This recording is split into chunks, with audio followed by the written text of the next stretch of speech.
So good morning and thank you for joining us for the How Your Business Can Make Biodiversity Net Gains event. This is part of the IIE Awards 2021 and it builds upon last year's virtual awards, which we did for the first time in 2020. But 2021 actually marks the 11th anniversary of the IIE Awards. We're thrilled to bring you another series of inspiring speakers to support you with helping your business to become greener. Our aim is to engage organisations with different environmental initiatives to share best practice and inspire and influence us all in the process. We have the programme of events culminating in the IIE Awards on Thursday at 10 o'clock on the 14th of October. So I think we can agree it's been an unsettling year for all of us, and the health and sustainability of our environment has never been more critical. The climate crisis and loss of biodiversity has been exacerbated by the economic, health and social challenges created by COVID-19, and the pandemic has undoubtedly changed business practices for the long term.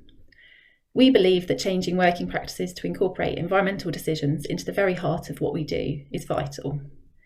By running our events online, we're hoping to bring people together, share learnings, and be an example of how events can be run sustainably in the future too. As I mentioned, this is part of a series of events we're running throughout the week. If you would like to book on to future events, then please go onto the IIE website and you can find out more there.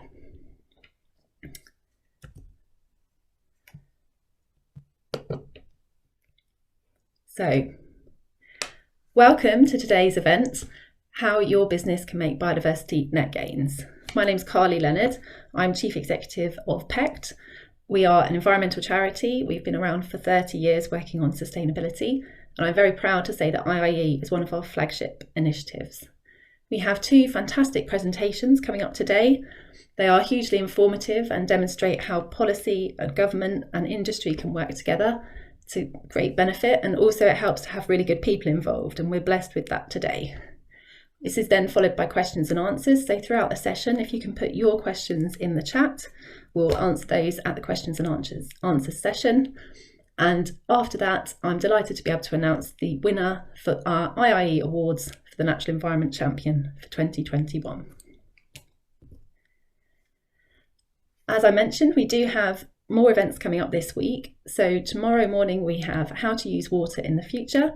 This is being, we've got great speakers on that. So there's Barbara Hale from Waterwise and Ben Earl from the utility company Scube.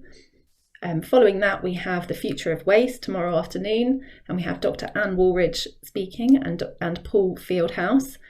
Anne Woolridge is the Chief Operating Officer from Independent Safety Services, and Paul Fieldhouse is an Independent Growth Advisor. So we have some fantastic speakers across water and waste, so do recommend that you go online and book on. So back to today's event, we are really delighted to be joined by Dr. Nick White and Dr. Julia Baker. So I'll introduce both Nick and Julia now, and then hand over to Nick and Julia. Will do the presentations, and then we'll have time for questions and answers at the end of both presentations. So Dr. Nick White is Principal Advisor on Net Gain for Natural England. Nick works across government, both locally and nationally. He works with developers, NGOs and academia to advance policy, practice and standards on net gain. His current focus is around legislation, metrics, standards and guidance, and is also working on the evolving approach to marine net gain. Nick focuses on how natural environment can contribute to wider social and environmental benefits, and also has a really keen element of his work around partnership working and working across different sectors. I'll just introduce Julia and then I will hand over to Nick. So Julia designed and implemented biodiversity net gain for a variety of infrastructure developments, both large and small. These are across the transport, housing and power sectors. Julia is lead author for the UK's Good Practice Principles on Biodiversity Net Gain, and also the co-author for the Practical Guide on Biodiversity Net Gain. She runs professional training, and she's part of a team who developed the Small Sites Biodiversity Metric piloted by Natural England. So I think it's safe to say, in terms of biodiversity net gain, we're in very safe hands. So I will hand over control to Nick, who will take us through his slides. Many thanks, Carly, and it's a real pleasure to meet everybody today as well. Thank you for the opportunity to come along and talk to you. So as Carly said, my name is Nick White. I'm the Principal Advisor for NetGain, and I work for a body called Natural England, who's we're government's advisor on the natural environment for England.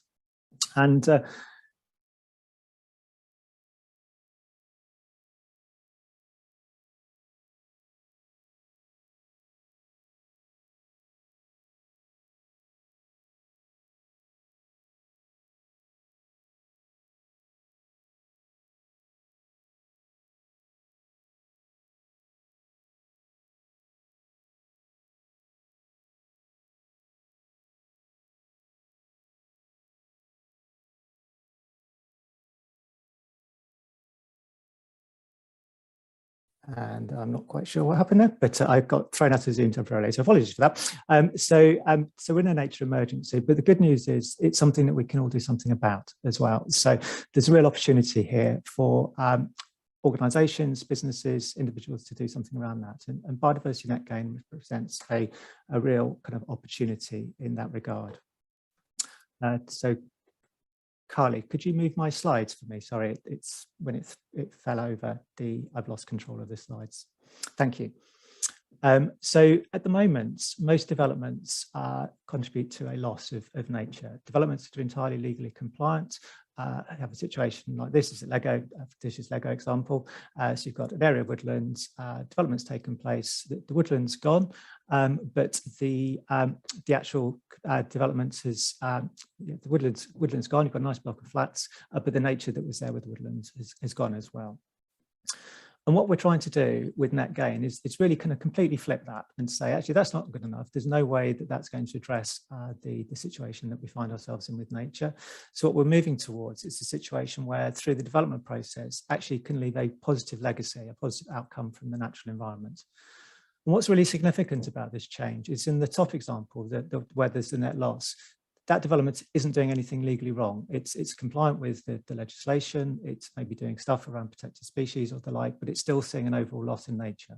And what we're trying to do through NetGain is transform that situation so that actually the development process can lead a positive outcome for benefiting nature and benefiting you and I as well as people. And there's basically three main areas that the Biodiversity NetGain can help benefit. Firstly, nature, as it says on the tin, it's something that can benefit wildlife. Secondly, it can benefit people. It can benefit the places in which we live and work. It can make sure that we all have opportunities to access nature on our doorstep. And if COVID has taught us anything, it's taught us that actually having opportunities to engage with the natural environment is beneficial to all of us, to our health and well-being. And then lastly, as an approach, it helps to kind of streamline how nature is dealt with through the development and planning process. So potentially it helps to help with the kind of economic recovery and contribution towards green growth as well. So there's potential economic benefits to this. So we've been going through a period of lots of people working together to see, on a voluntary basis, to see how Biodiversity NetGain as an approach could get established. It began in 2012 with the establishment of some kind of limited national pilots around what was at the time termed as offsetting, which also saw the evolution of what was the first biodiversity metric then. So the first attempt to actually come up with a mechanism for measuring nature, measuring the value of nature. And that was hugely significant because, as the old adage goes, what gets measured gets managed. And lots of organisations began to pick up on this idea of using a metric to measure what impact they were having on nature and how they could change that. Previously, organisations have been able to measure the water impacts, the use of carbon, etc., but never nature. And this was a real kind of a game changer, I think. And Julia, who you'll hear later on from, played a key role in helping to kind of begin to sort of embed this idea of actually being able to measure impacts on nature and change how businesses operate to minimise that.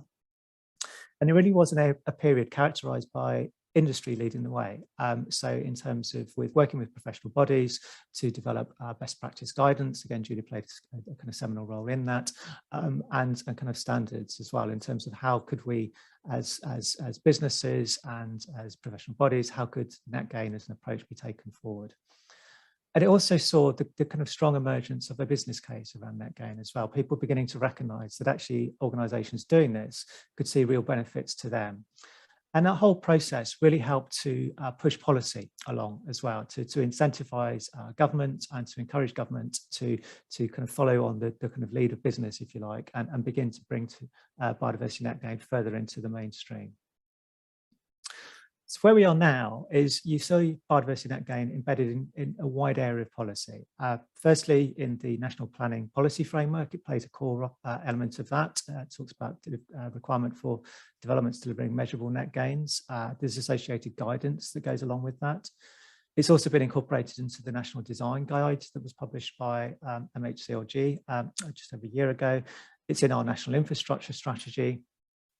And it's also in things like the National Infrastructure Commission's design principles. I mean, to me, the real light bulb, game-changing moment was noticing when economists were starting to take net gain seriously and begin to start requiring in places like the growth corridor in Oxcam, for example, that net gain be kind of embedded into that development there as well. So it really is starting to move into the mainstream, and there's now some high-profile standards around this. So this summer, a British standard for biodiversity net gain that applies across the UK was published, BS 8683. And it's also beginning to feed through into thinking around green infrastructure. So things like the work on a green infrastructure standards framework that's coming, again, links across to biodiversity net gain. So it's starting to become mainstream. But one of the real big changes is in the Environment Bill. So the Environment Bill is currently in Parliament. It's due to get royal assent sometime before Christmas this year. And a key component of the bill is the concept of introducing a mandatory requirement for biodiversity net gain that will apply to all development projects in England. So the bill amends the Town and Country Planning Act and also the Planning Act, and it requires that, and it covers everything down to the mean low water mark. So it covers all terrestrial developments, including developments on the kind of seashore as well, in the intertidal area. And it asks of all of them that they deliver a minimum 10% biodiversity net gain as calculated using a standardised biodiversity metric. It will require these developments to secure habitats for at least 30 years and sets out different ways that net gain can be delivered. And I'll touch on those in a minute. It also sets up a national register for net gain, and that's for all sites that are being used to deliver net gains on. And it's likely to become law towards the end of 2023. There's a 2-year transition period between royal assent and the bill coming into force. So it's likely to be the end of 2023 when this becomes a legal requirement. It's important to stress that this is a new requirement, so it doesn't change any existing legal protections, they remain the same. It doesn't currently apply to marine, although work is underway looking at that. But the bill was also extended to cover NSIPs, which weren't originally in the bill. So major infrastructure projects, the big new energy, rail, etc. schemes, they're all now covered by the bill as well, albeit to a slightly different timetable. So essentially what this means is that in England, all bar a few exempted developments will need to achieve this biodiversity net gain outcome. There's a lot of the detail of the legislation still to come, and this is to be set out in secondary legislation. There will be a consultation from government on this. So if you're interested, please do watch out for that. We're expecting that consultation to go live later on this month, and it will include further information such as the biodiversity net gain plan that developments will need to submit, how net gain is, what any particular types of developments are exempt from it, updated guidance about irreplaceable habitats, etc. As well as some further regulations that may be of particular interest if you're a landowner interested in delivering net gain on your land, because it will talk about the relationship between being able to sell biodiversity units and also being able to sell things like carbon credits or nitrate credits as well. So do watch out for this consultation. It will set out a lot more of the detail around how net gain is intended to be applied. There are 2 other elements of the bill which from a net gain perspective are really important. One is the establishment of local nature recovery strategies. So there's likely to be 50 of these established across England. And what they are kind of spatial strategies looking at where there are opportunities to restore or enhance nature in a local area. They're to be developed collaboratively, so with opportunities for people to engage with locally. And then collectively, they join up to form a new national nature recovery network across England. And the importance from a net gain perspective is that these strategies and plans can be used to target where we would like to see net gain being delivered as well. So they can be used to influence how net gain gets delivered on the ground. And then separately, conservation covenants are being established as well. So these are a new legal mechanism at the moment. Currently, they don't exist in English law. They do exist internationally. But what they allow for is if a landowner is willing to enter into one, it allows for that land to be managed for environmental purposes in perpetuity. So beyond the kind of the lifetime of that particular landowner, it extends the requirements to future generations as well. So it's a voluntary thing. People don't have to enter into those. But again, it's potentially a very significant change and would allow for very, very long-term management of nature as well.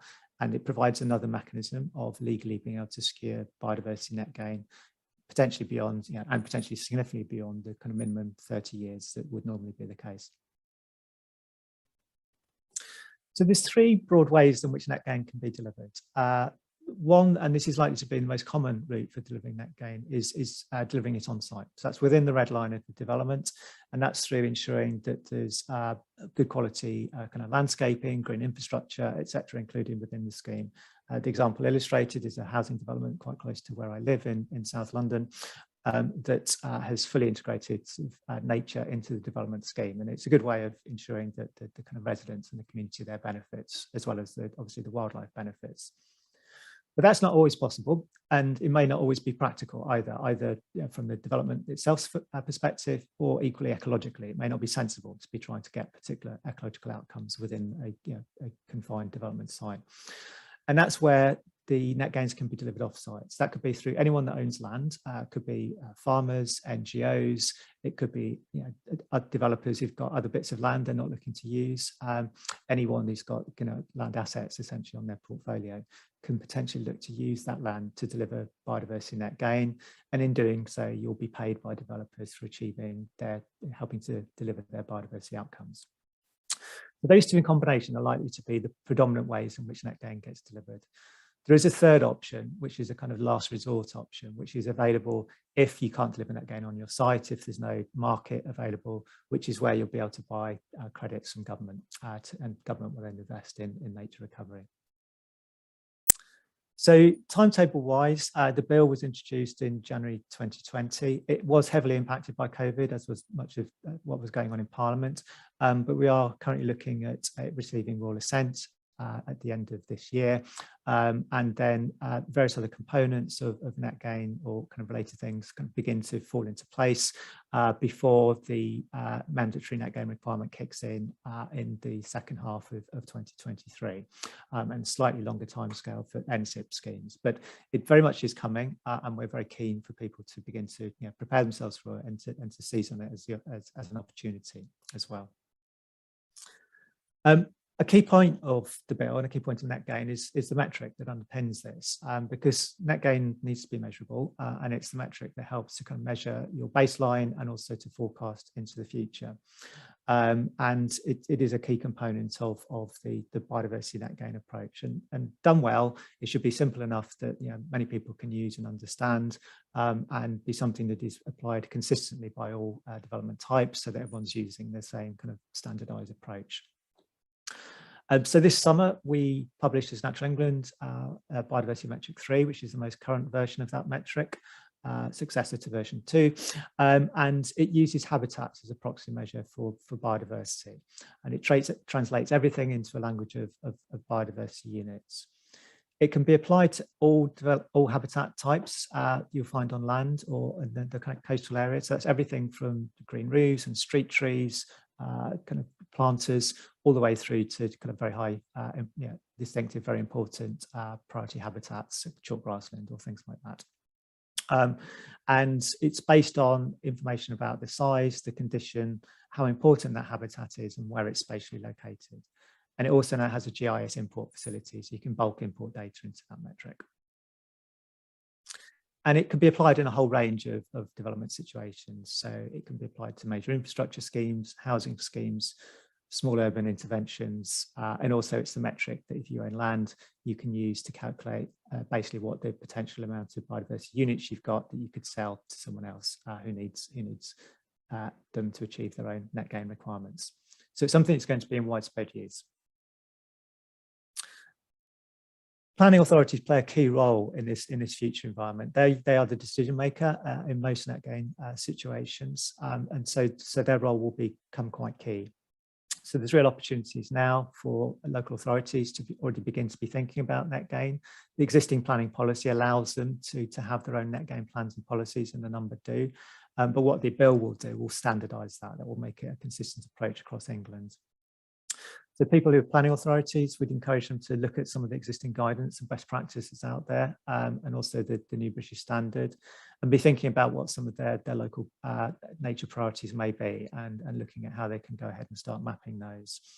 And also how net gain could link to wider policy as well, so how it could help deliver benefits in terms of health and well-being.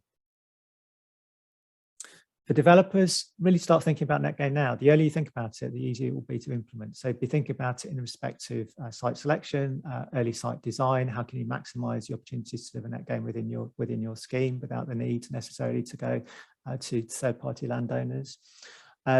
Also, again, be looking, referring to good practice as to how to go about embedding net gain, and begin to undertake some baseline metric calculations. Familiarise yourself with the biodiversity metric and how it's being used. This is something you will need to become familiar with over time, or certainly your consultants will do. And then lastly, for anyone that's got land, this is potentially a real opportunity to secure a long-term income. On average, the prices will be set by the market, but we estimate it will be worth at least kind of £20,000 per hectare for each per biodiversity unit. So it's potentially quite a kind of significant sum for landowners to help deliver nature that can be made available to others. So again, familiarise yourself with the policy, with the best practice standards and the metric. That will be the basis to which you are able to evidence how you're able to improve the biodiversity value of your land, and therefore make that uplift available for sale to developers. But be prepared to enter into long-term agreements of at least 30 years if you do want to make use of this market opportunity. So to conclude, we see net gain as a real transformation opportunity that can benefit both nature, people and places, and the wider economy as well. And it's something that we're really keen to encourage business to engage with, and to continue to work with businesses who, as I said from the outset, were very much leading the way in getting testing as an early approach, testing initial thinking around this as well. And it can only work if it's, as Kylie was saying, if this is taken forward in partnership. So thanks. That's it from me.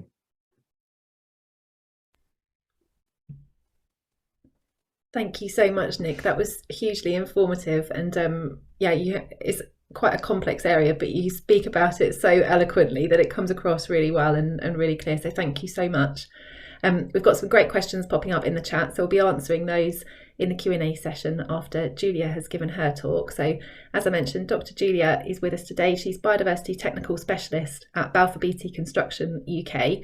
So Julia's going to be taking us through her talk, and then we'll come back with questions after that. Thanks, Julia. And can I share my screen? Is that all right? Yes, I'm happy if I grab it. You can. I can give you control of this screen, or you can share your screen, whichever you'd prefer. I'll grab control if that's okay. That's fine. Let's bring that up. Great. Can you see my slides? Looks like it's just starting. Yeah, I can see your slides now. Okay. So good morning, everyone, and it's a pleasure to be here. So thank you very much for the invitation. So we've heard the policy, we've heard the legislation, we've heard from Nick, about the net gain approach, particularly in England. I'm a contractor, right? So this is about what does it work? How do we do net gain in practice? And just to let's click on the slides. There we go. So I just want to come back to this point that Nick mentioned, because there's an awful lot of stuff that comes with the policy and with the metric, but I think it's really worth focusing our minds and our thoughts on the end goal. And I do really, really like this definition: development that leaves the natural environment in a measurably better state than before.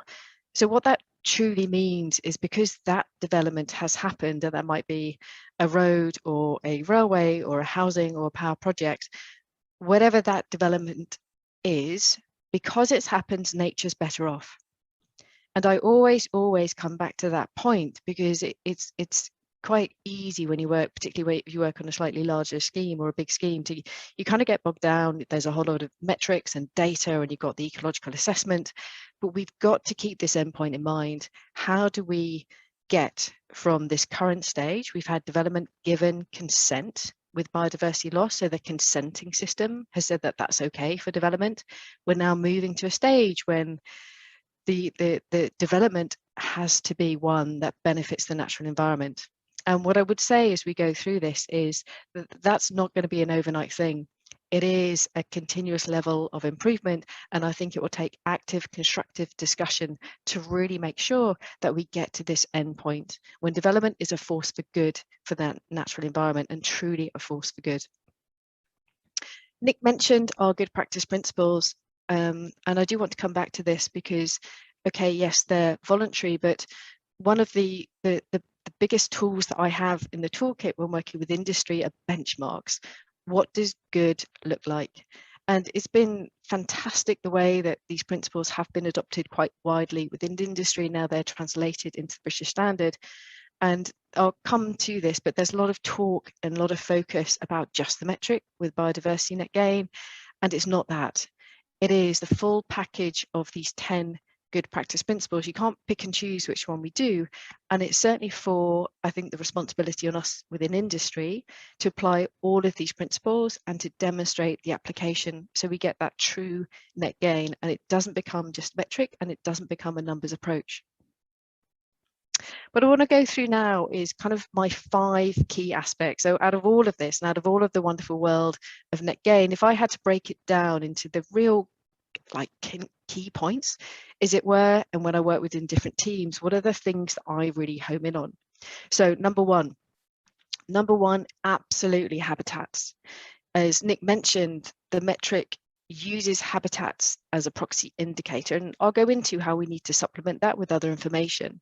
But what that means is we've got to get really, really good as an ecology industry on truly understanding habitats and understanding them for the long term, right? This is over a 30-year time frame. And I just love this approach. I think it's helping tremendously to draw us back into a much stronger foundation when we design net gain. For a while now within industry, we've kind of been a bit silo thinking, because the legislation asks us to think about bats or dormice or great crested newts as these individual species. And you do get some developments that have got a great ecology team and they think about everything as a whole. But now we truly have that, you know, because the metric is habitat focused. And to just show you what the metric 3 looks like. So this is the metric 3. It pops up with this, let's minimize that.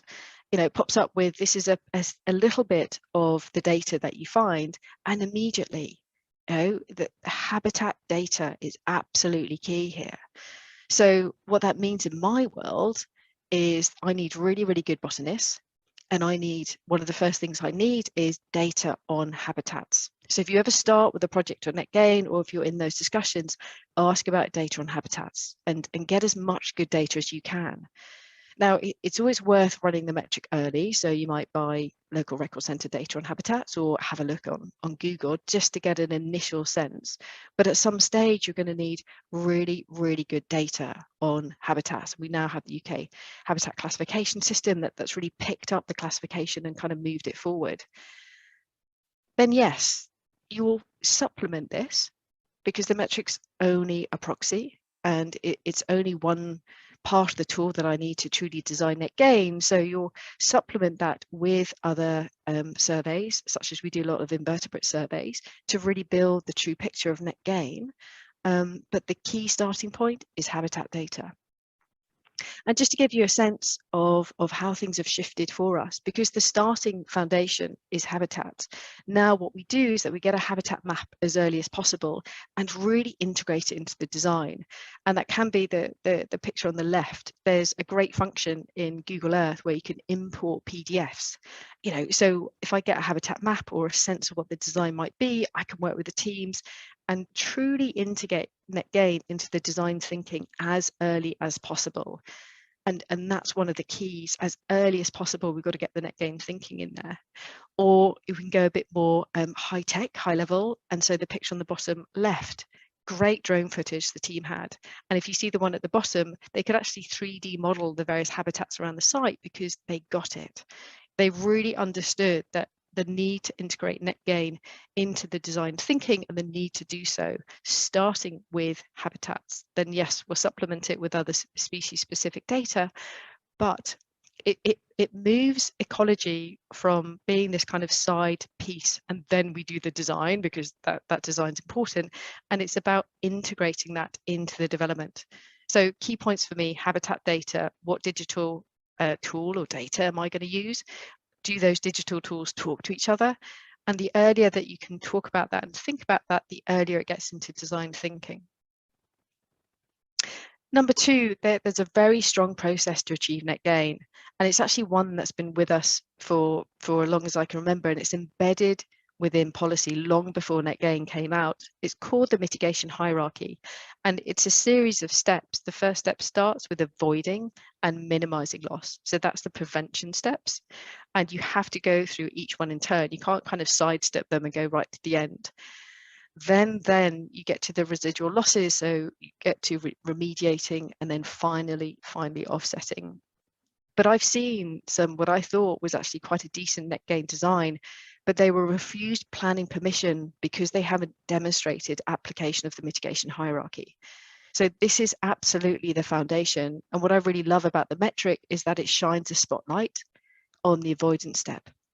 So the metric is a great communication tool, and if you use it carefully, so there is more to the net gain, but if you use it as a communication tool, it can really help those discussions early on about the habitats that we want to avoid.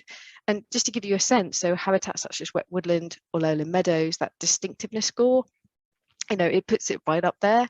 And then the rest of the metric pops up with graphs, and I can model what the impact will be to a project. Say, look, if you currently your design is showing an impact on these particularly high or very high habitats, this is what it means to the metric. Just to give you an example, you've then got to build it up to get to no net loss, and even up to get to 10%. And that communication piece, I haven't had a tool to do that before, and it just helps people get it. My life is working with engineers, with architects, with project managers, and I need something to help them get on the same page of net gain. And the way the metric helps me with that avoidance step is fantastic. There's another side that the metric helps with actually as well, is that normally, we have something to show. And this was one of our senior arborists we were working with, it was all in Transport Corridor, to say, well, look, this is a particular habitat. Can we do something, on this basis? And again, the metric helps those discussions. We've got something to go with. People just respond to numbers. And there is a tremendous ecology side to net gain, but when you're in a room of engineers, when you're in a room of landscape architects, to have the metric alongside these other tools really helps the avoidance discussion. The other thing that the metric helps with is what I call the down and outs. So when I'm looking at a project, and from a conservation point of view, I really want to apply the restoration principle. So finding habitats, finding ecological features that have an inherently conservation value to them, but are currently in quite a degraded form. And if I find, like, maybe a species poor hedgerow or a bit of rank grassland that could be restored to be of really high conservation value, I absolutely jump on it. And I can use the metric to say, well, look, if you avoid this, you can then enhance these particular habitats, and you can see the units, crack on and crack up. So it's a tool in so many ways to protect the important things that we want to, but also to apply the restoration principle in conservation. Now, it is always site specific, and it always depends where you are, but it can work extremely well.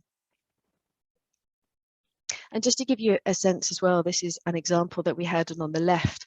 It was about 0.5 hectare of woodland, and typical housing development. The whole thing was going to be cleared, put in these houses with what they thought would be a very lovely grassland. And we used the metric to model that, and to model to say, well, look, the avoidance part is actually really key, not just to your planning, but also to net gain.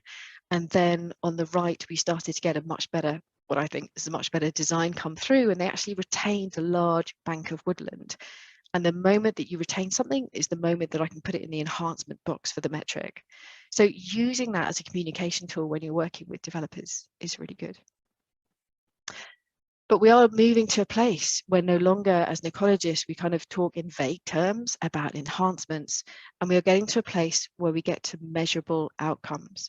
So again, it comes back to being able to use the metric in a way that builds on really good, strong ecology thinking and really good, strong ecology principles. So behind the metric, there needs to be an incredibly strong qualitative assessment that really looks at the habitats and the animals as one piece and has a strong direction of what net gain would look like. And the metric helps in order to get there. But we have to be very, very clear that while I can produce graphs and talk to people outside the ecology world about what this might be, I'm always very, very clear that we cannot reduce nature to a single number. And net gain is inherently about nature and about nature over 30 years. Now, while I love the metric and it really helps with the communication tool and it helps to answer the question, how much? This is about strong ecological thinking, strong ecological principles to really achieve those net gain outcomes. And the other thing as well, and this was, quite early thinking by Natural England, as Nick mentioned, the Environment Bill hasn't yet been published, so we'll see what comes out. But the metric puts habitats into different boxes, if you like. So you've got your green box, habitats that you measure in hectares, woodland, scrub, grassland, those kind of things. You've got the brown box, so those are your linear hedgerows and line of trees. And in the blue, you've got your rivers. And the early thinking that was adopted was that there would be a 10% target separately for these habitat types, if you like.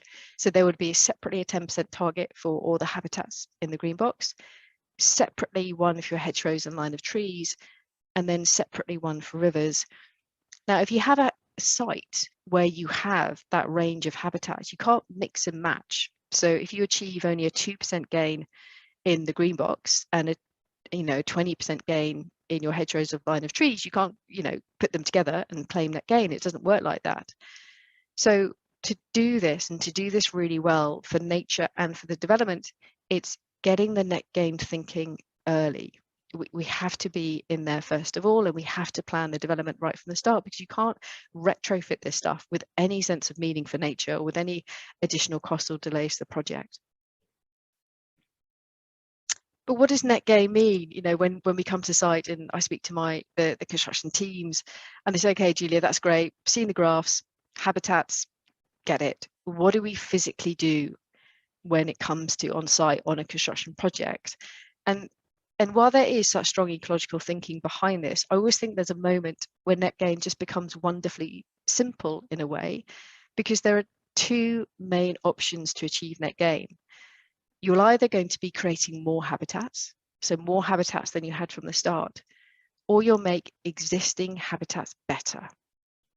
Now, again, there's so much strong ecological thinking that needs to go underneath that. But for a construction team, when it comes down to that simple, what do we do, Julia? It's okay, this is the amount of habitats that you had to start with. We're going to need to create more, or you've retained these habitats, let's make them better. And it is such an inherently great approach when you look at that. But to do that, I need space. You can't squeeze nature into a corner and expect it to be okay, and expect it to be okay over a 30-year timeline. So I need space. So one of the first conversations that I have with the project team or with the developer is firstly about the habitat data and things like that, but then space. Where is net gain going to go? It's not going to work if you shuffle it over there or expect that little patch to be a woodland in good condition, because that's just a pocket of trees and that's not really a woodland. So we need to think and we need to plan development right from the start with space to enable net gain. And I was giving this talk to one of the project teams, and later this day, Tom, who's a section engineer, sent that image that you're seeing on the slide.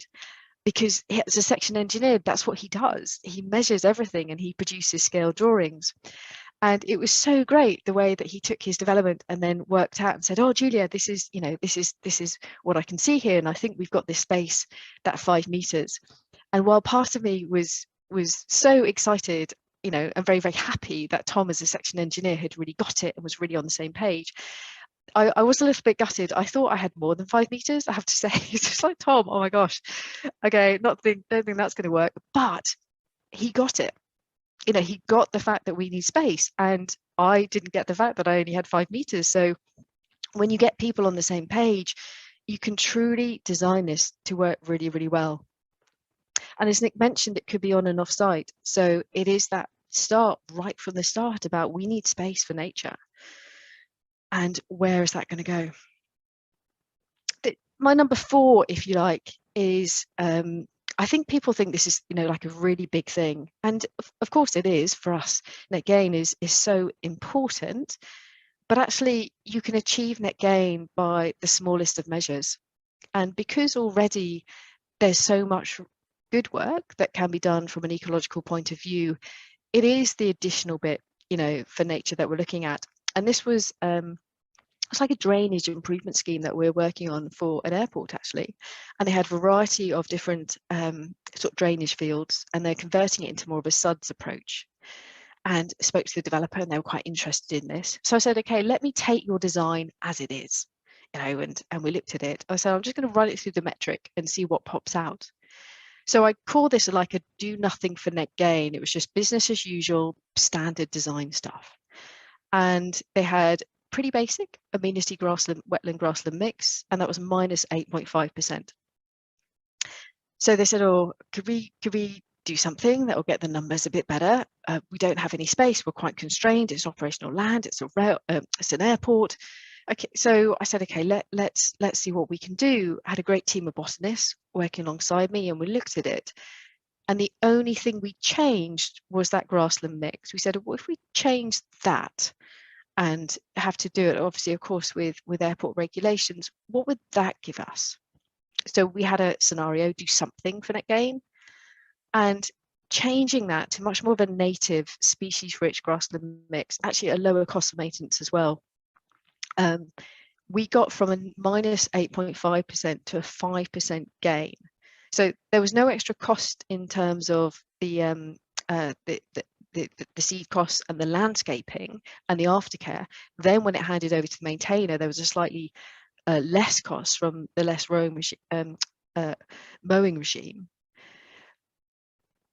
We didn't make net gain, but going from a minus 8% to a plus 5% was certainly much, much better outcome for nature. And it was just such a simple thing to do. So it's starting small, having that conversation early, and then looking at the design and saying, okay, let's think about this, let's think about that. And I've seen this happen time and time again when you kind of take that early landscape thinking and say, well, let's just have a think about this. And if you can run it through the metric pretty early on, you'll get some really traction in the interest, and then you can really build on that. Final point, and this comes back actually, so I think one that Nick raised as well, about what COVID's taught us, and about, you know, there's an inherent strand when you think about net gain is people. So while all of this is pretty biodiversity focused, we can't lose sight of the fact that people have often a strong relationship and a strong connection with nature. And I completely echo what Nick said about COVID. You know, people have really reached out. There's so much evidence out there about how being in a local area, being in a green space, help people through. So it's that connection with people's well-being. And there's some great data coming out, particularly from, you know, from the various surveys that have been done. You know, April to June 2020, right in the heart of lockdown, 85%, this was in England, said being in nature makes them happy. Now, in my world, when I'm working with net gain, that means I'm changing things. The net acknowledges that even though we've gone through the mitigation hierarchy, avoidance, minimization, there would have been some loss along the way, and we seek to really avoid and minimize that as much as possible. But then we get to the gain. So I'm always very conscious of that change and that transformation over time, And the moment that I changing the natural environment, changing nature, is the moment that it will affect people living, working, or just knowing that place who are nearby. So I think if we don't consider people's well-being in this, we'll never truly achieve net gain as part of a true sustainable development. So whenever we think about net gain, I think it's for us in the ecology world to reach out. You know, developments always come with some sort of social assessment, to really reach out and say, well, people are going to be affected. There might be people who win, but there might be people who are negatively affected. And we've seen this with developments that maybe take away some open access green space, lock net gain under a housing development. So great, the new residents can enjoy their net gain, but the people around have lost their green space. So we have to be very, very mindful of what might look good for net gain, but can have devastating consequences for people.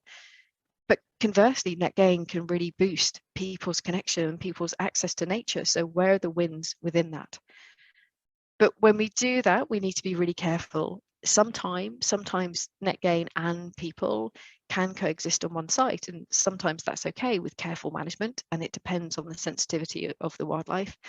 But sometimes you can't. There's just too much people pressure, or whenever I say this, everyone always puts in, what about dog walkers? So, you know, yes, people and dog walkers sometimes don't mix with nature. So we have to think about this right from the start and design it accordingly. But I think it's that point that's going to come to us in industry, and this is actually a wider point. If we truly think about sustainable development and all the discussions with carbon, you know, we're facing a joint carbon and biodiversity crisis. And I think running alongside both of those very, very firmly is people's well-being. So if we're going to move on that agenda, we have to break out of the silo thinking. And yes, we absolutely have to stand firm on delivering the ambition for net gain and not losing sight of that and not having that compromise because we're thinking about people or we're thinking about carbon. But we have to start bringing the two or the three of them together in a much more integrated place than we have been before. So net gain. I think when it comes down to the practical reality of net gain, my experience is that it's so much more than just a numbers game. I love the metric because it's given me much more traction in my communication. Because with net gain, it is about the true collaboration between the landscape architects, between the engineers, between the architects, between the site foreman. You know, everyone has to be on the same page and delivering this. And the metric helps with my communication. But it's not just about the metric. It is about thinking about a habitat-based approach, but also, okay, what animals are going to use it and supplementing it with other information. It's about making space for nature to thrive, not squeezing it into a corner or not calling a woodland when it's actually a little pocket of trees, or not thinking about that patch of scrub can be in good condition. Well, what's it going to take for that to get there? It's about thinking about the 30-year timeline. And it is certainly about bringing in people's well-being into the mix in a very careful way that delivers our net gain ambition, but just making sure this is truly on the path of sustainable development. Thank you very much. Thank you, Julia. That was fantastic. Hugely informative again, and I think you've touched on so many important issues there. I really like how you simplified it to that kind of more or better habitat, but then caveated with the need for space as well. So yeah, some really, really interesting things there. So we've now got time for a few questions. Nick, if I can ask you to make your video live as well.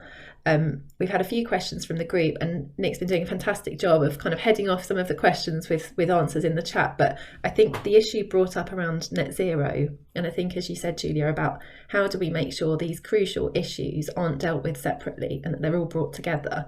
And I'd be really interested to hear what you both think about how can that actually happen. And then I think if we talk a bit about that, and then we could think about from an IIE member's perspective, from a small business organisation potentially, how can they make a change with the land that's available to them.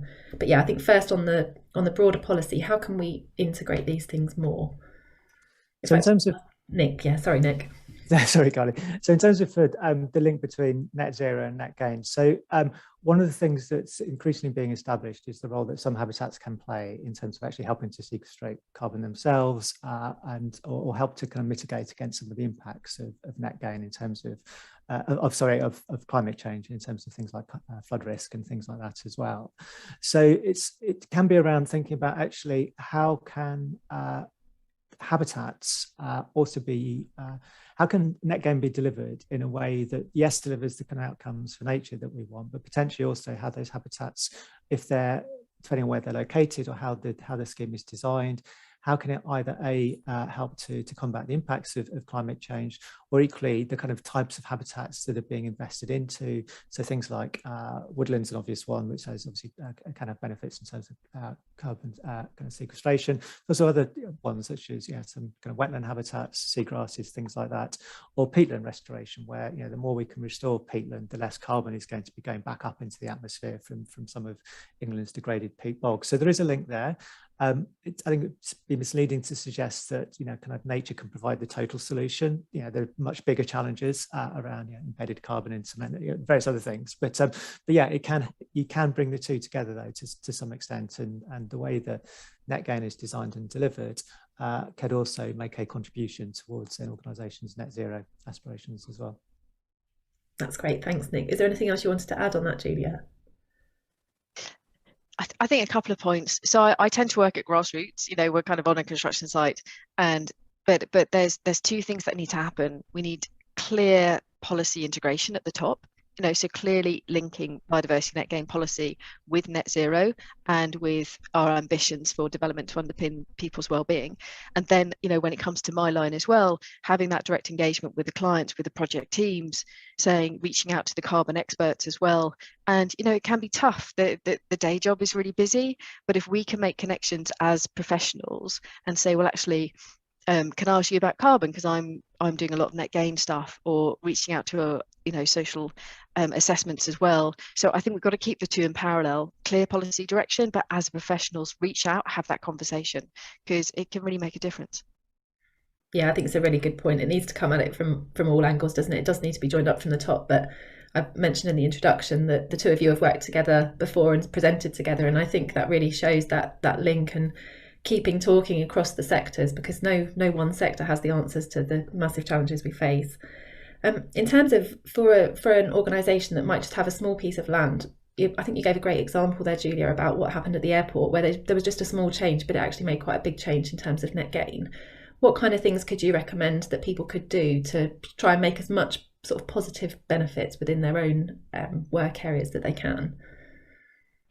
Oh gosh, loads of stuff. And I think when you've got a small piece of land, it is about what nature's gonna help and work there. So sometimes even if you have a sunny spot, that can work really, really well for like a butterfly bank or something like that, really attract the little fellas, because I always think if you start off with the little fellows such as the vertebrates, everything else kind of benefits, and you're starting off on a grassroots approach. Sometimes it's just really simple about, well, this bit is used, so people have their lunch, so we need to keep that as a kind of usable space, but let's have an area of wildflower or wild grasses or something like that. And if you do have an area that's quite busy with people, the most amazing thing I've seen is the power of a little sign saying this is an area for nature. I've honestly seen, like in the heart of Canary Wharf or London or something like that, people just like really respect it. So it can be just, you can work these little things into your spaces, but make sure that people are aware of where they are.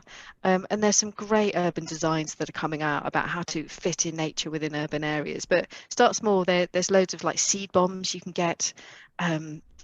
Sometimes you don't need to test soils and things like that. You can just have a go and see what works. And then if there's a particularly lovely little sunny spot, put some little feature in there and just see what turns up. That's great, thank you. Nick, did you have anything to add on that? No, just to kind of echo what Julia said. So, I mean, I live in a kind of upstairs flat in London, and there's really limited opportunities to do things. But there is, got window boxes, talking to the downstairs neighbour, agreed to put planters out and things like that as well. So, get small scale interventions. But yeah, it's great. We've all been working from home a lot, and just being able to sit there and watch the kind of bees and the butterflies still active on your window, around your windowsill. It's fantastic, and you know that you're providing them with a much needed resource.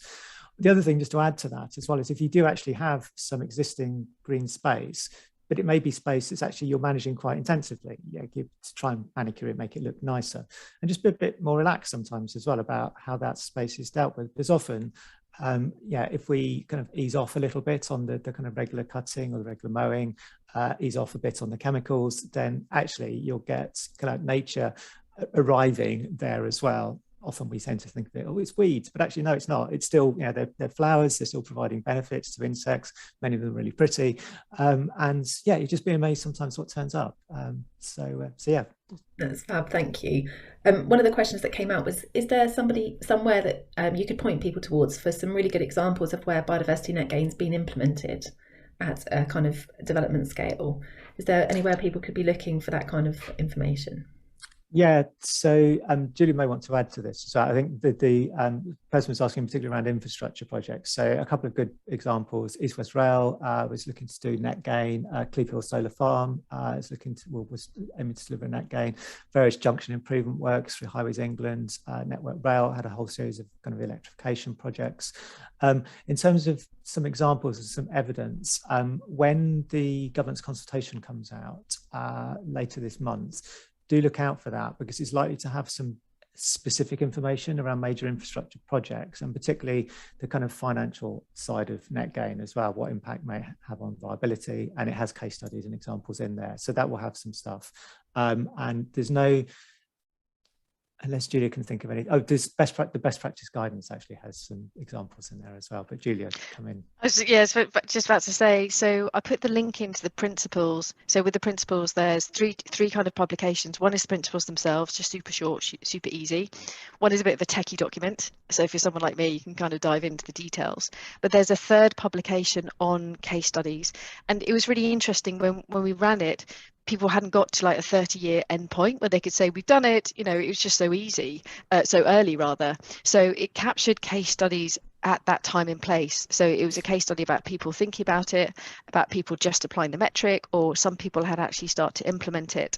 So there is a whole document full of case studies, recognizing that was a very, very early stage when people start doing these things. Oh, that's brilliant. Thank you both so much. So we'll now move on to the awards element of today's presentation. So thank you once again, Julia and Nick. I'll just share my screen.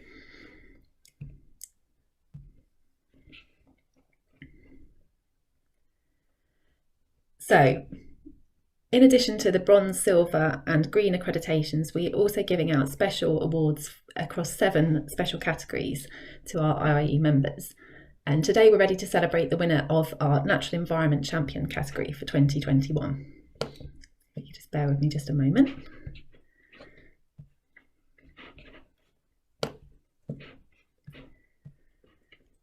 So I just want to say, just while I'm waiting for my screen to play ball, we just want to thank our category sponsor, BGL Group, for their sponsorship and helping to make this event possible.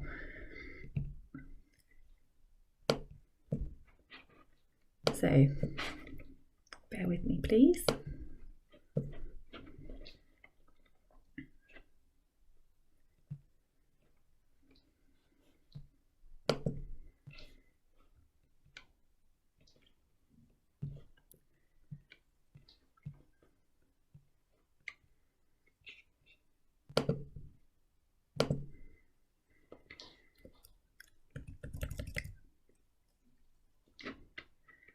Thank you, April. Are you managing to do that? Thank you so much. So the results for the awards will be announced on Thursday at the awards ceremony, but they're also being announced throughout the week alongside our events that we're doing, like this one today. As I said, I'd like to say thank you to BGL Group for their sponsorship for today's event and for making this event possible. For this award, we were looking for our Natural Environment Champion for 2021, and we were looking for action and projects around things like trees, wildflowers, and how impact had been measured by organisations taking part as well. This award will recognise a business for how they're enhancing or protecting the environment, and that can include support for biodiversity and conservation. So, the winner of the 2021 Natural Environment Champion Award goes to Davies, the veterinary specialists. We're really pleased that Davies are the winners of this award. They've done some fantastic things. The judges were really impressed with the breadth and range of the natural environment initiatives that they'd put in place, the staff engagement that they'd had, the business practice changes they'd implemented. They'd also invested in forest creation. So they'd done a whole huge range of initiatives around this area and had absolutely gone above and beyond. They'd really embraced supporting the natural environment through their day-to-day activities, but also how they engage with their staff, with partners, and with wider engagement with their customers too. So a really big well done to Davies, and we're really proud to give you this award. We also wanted to give a special commendation to Westover Vets. They're the large animal practice. They had a fantastic range of natural environment projects too, including pond creation, wildflower planting, and hedgerow planting. And also to the University of Northampton. It was really good to see the university had implemented an ecology zone a few years ago, and we can now see some of the benefits of that coming into place with species being attracted to that area. So really good to see that progress over the years. So I'd like to say thank you once again to Dr. Julia Baker and Dr. Nick White for their fantastic presentations, to our event and award sponsor, the BGL Group, and other sponsors for the awards this year. So that includes Ecoticity, Compare the Market, Green Energy Switch, Roy Thorns, Blueprint, and Cool Food Pro. Please don't forget that you can also book onto the remaining IIE events this week. You can do that by going onto the IIE website. Thank you once again, and we're really pleased you could join us for today's event. Thank you, and bye-bye.